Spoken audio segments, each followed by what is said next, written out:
Hi, this is Jeff with the HODL Report, and today I'm making a video that's a little bit different from really what my concept is for my videos and really for this channel. But I felt after watching a few videos on YouTube today from the XRP community, I really had to offer my 2 cents. There was a small squabble between 2 YouTubers over what it really means to retire early.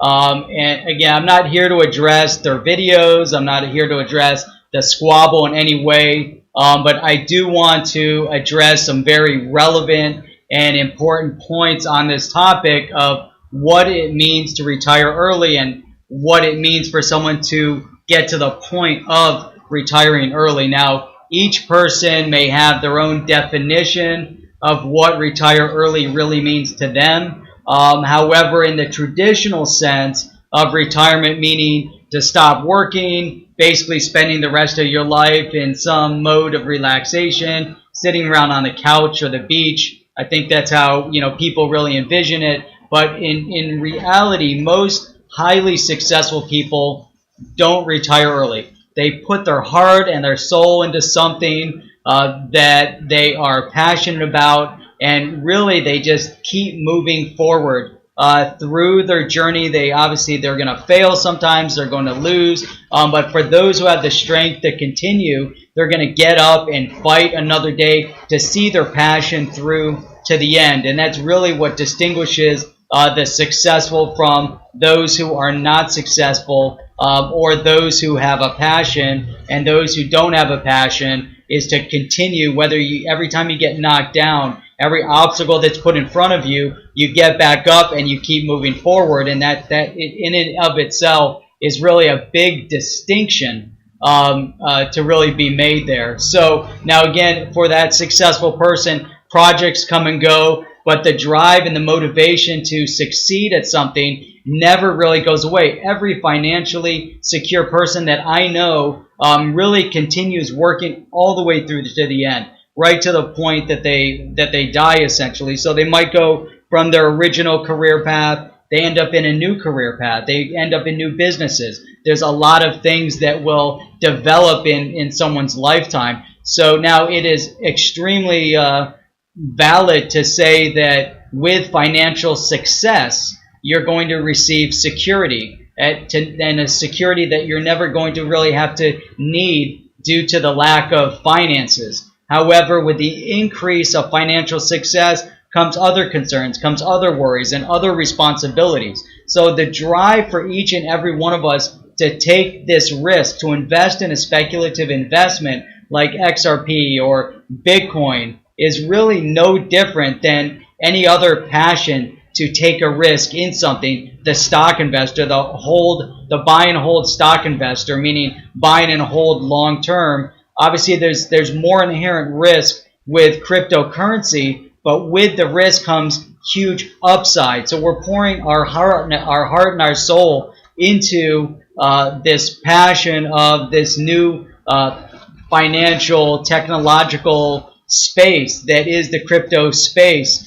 Now, and I'm sure that many out there are really putting their hard-earned dollars into this crypto space because they have a vision of what's going to come of this new technology, what's going to come of XRP, what's going to come of Ripple, Bitcoin, Litecoin, Ethereum, whatever your passion might be. And the people that are investing today are making huge sacrifices for this vision, for the vision of what the future can hold if this technology booms and blows up, just as everyone really is anticipating that it will.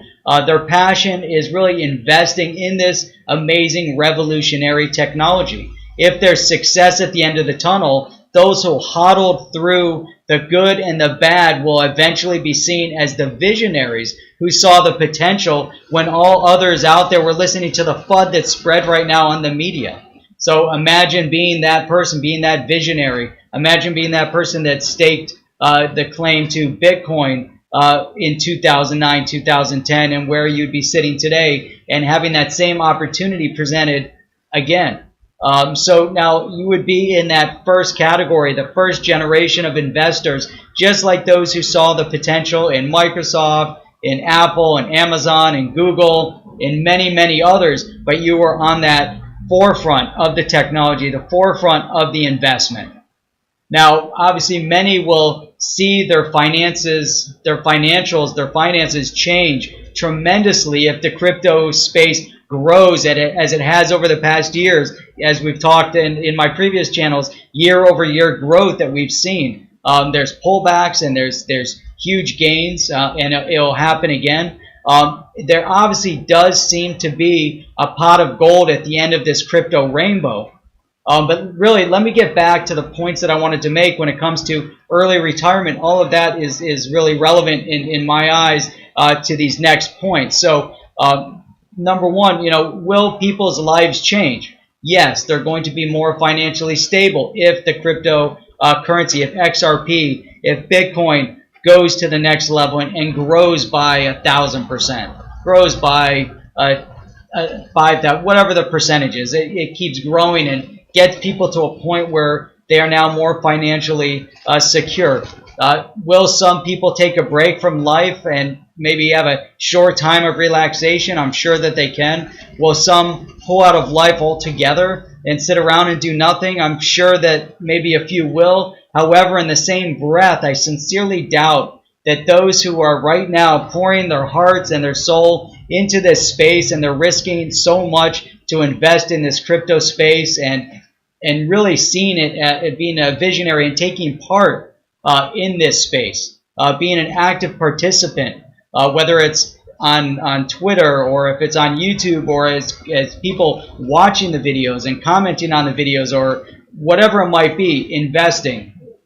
I think that's really the primary point, is taking this risk. You're putting your heart and your soul on the line into this space right now. And really, I just don't see it being plausible that people are going to cash out of life if things boom again. So if we really look at successful people, and I know plenty of people who have made millions in their businesses, and I know some who have retired early, and I know each and every one of these people have in some way gone back to work, whether it's buying real estate, investing in more real estate, buying a new business, starting a new business, whatever it might be, getting into politics, working on a nonprofit. There's something that they've done that puts them back into the limelight of work. Work isn't always a negative thing. Some people might be in a position right now where they're working in something they have no passion for, and so they want to pull out of work, and they think that there's maybe a light or the grass is greener on the other side where there is no work. But in reality, those who are pouring their heart and their soul into all of this, they're going to continue working in something. Now here's my real point that really made me want to make this video and go down this path that's, again, a little bit outside of the norm of what I plan on for my videos. So let's look at some numbers, and I think this is really critical. I want to look at some numbers to determine at what point someone can retire from life. And I'm not trying to deflate anyone. I'm just trying to put a little emphasis on the reality of the conversation. And to me, this is the real point that DM Logic was trying to make when he was talking about early retirement. I could be wrong, but I truly believe, after listening to and watching his other videos, I truly believe that this is the point that he's trying to make on this. So let's put this into perspective. Let's say that the crypto space explodes tomorrow and your hodlings are now valued at $1 million. How many at this point are going to run out and buy Lambos, buy houses, buy material items, whatever it might be? Let's look at this number. Let's take that $1 million. It seems like a huge amount, but you pull that $1 million out, you immediately have to pay taxes. Let's assume a 30% tax rate. It's probably higher than that. But let's say assume a 30% tax rate. That's $300,000 out of your pocket. So now you're left with $700,000. So let's say you run out and buy that Lambo. Let's say it's $300,000. Now you're left with $400,000. $400,000 isn't going to go that far. So let's say you want to go out and buy a house. If you live in most cities, bigger cities, a house is going to be around $400,000. You're basically going to be broke at the end of this process. So let's say your gains are $2 million. So you cash out, and now you pay $600,000 in taxes. So you're left with $1.4 million. You decide to blow $300,000 on the car. Now you're left with $1.1 million. So how long do you think that $1.1 million is going to last you through your lifetime? So let's say that you need to spend about $100,000 a year. I think that's about average for a family, and that's being extremely, extremely modest. So that's a modest lifestyle. That 1.1 million, if you do nothing else in life, is going to go about 10 years. So within 10 years, you're going to be back into a position of being broke, and that's with $2 million.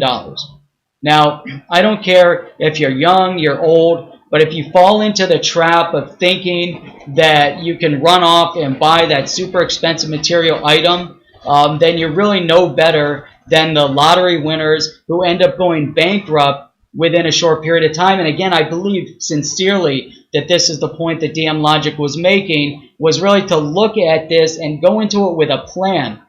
Make sure that you're prepared. And as he was addressing the younger people within this community, stating, maybe you haven't had the life experience yet. I'm going to assume that they have a good head on their shoulders because they're already putting themselves into this amazing investment. But with big financial gains come big financial responsibilities, or big responsibilities. And part of that responsibility is you don't run out and spend all of it. You don't live now beyond your means. And so you have to take that really into consideration. Now, if you compound your crypto gains, what do we mean by that? That means investing, putting your crypto gains into additional profit-generating investments like real estate, for example, something that can secure your financial stability for your lifetime and that of your children's lifetime. So now you have $1 million,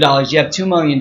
Instead of blowing it on a depreciated asset, you put it into something positive that is a positive profit-generating vehicle like real estate or something along those lines. Maybe it's another business that you're investing in, but obviously you need to do your research, you have to do your due diligence, and you have to do the right thing. Again, the responsibility, your big financial gains come with big responsibilities that you need to address and things that you really need to start thinking about now as you plan. On the other side of it, the flip side is, if this market doesn't hit the big gains this year, next year, or the year after that, now you're putting your money into a vehicle that is staying stagnant. So we have to prepare ourselves on both sides. And again, I believe that DM Logic just talked about this, and this is exactly what he was referring to.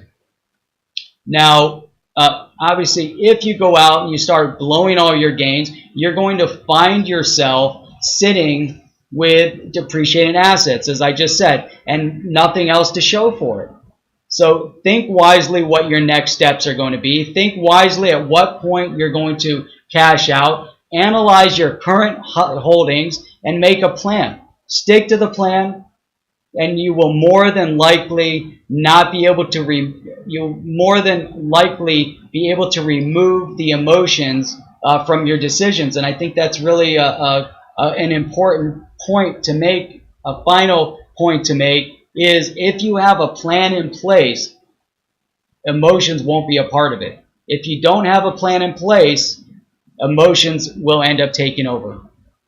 That's all I wanted to talk about on today's video. If you enjoyed today's video, give me a thumbs up, subscribe to the channel. Love to see you back. Each video I put out, I'm gaining a few more subscribers, a few more comments. If you completely disagree with anything that I said, or if you think that I somehow overstep by bringing up the little squabble on YouTube, comment below. I'll definitely respond back with some feedback. And with that, I'll see you on the next video, and keep on hodling your cryptos.